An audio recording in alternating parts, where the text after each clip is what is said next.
On this vintage beach cruiser, I'm going to show you how to remove and replace the wheel on a bike that has a Shimano Nexus 3-speed shifter. So first, we're going to have to remove the coaster brake retainer like that, and then put the nut and bolt somewhere where you'll remember that you put them.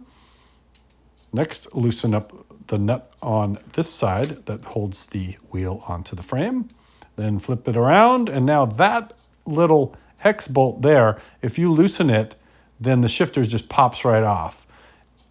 And when you pull it off, you'll see that there's a little rod sticking out of it. So you don't want to bend that or lose that. That can come out of the wheel. So just make sure you keep track of that one way or the other.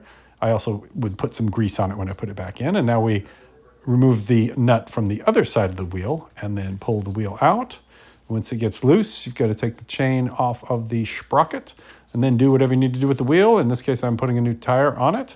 And then when the wheel's ready to go back on, put the chain back onto the sprocket like that, and then put the axle back into the groove, and then making sure that you see that the brake arm is parallel with the tubes. And then I also make sure that there's a little bit of slack in the chain. You don't want it to be tight anywhere around the rotation.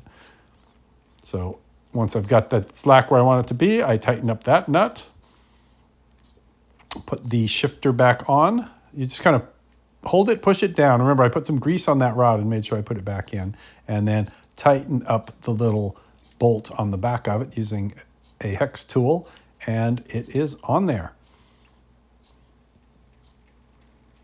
And then make sure that it's equidistant from both sides of the frame, so that making sure that the wheel is in there straight. And then you can move the brake arm around while the other end is bolted down. So move the brake arm around to the point where I can get it back into the retaining strap, and then put my nut and bolt back in there so that I'll be able to brake, and then spin the wheel and test the brakes to make sure that you are actually able to stop, and then tighten the bolt that holds the wheel onto the frame, and you are done.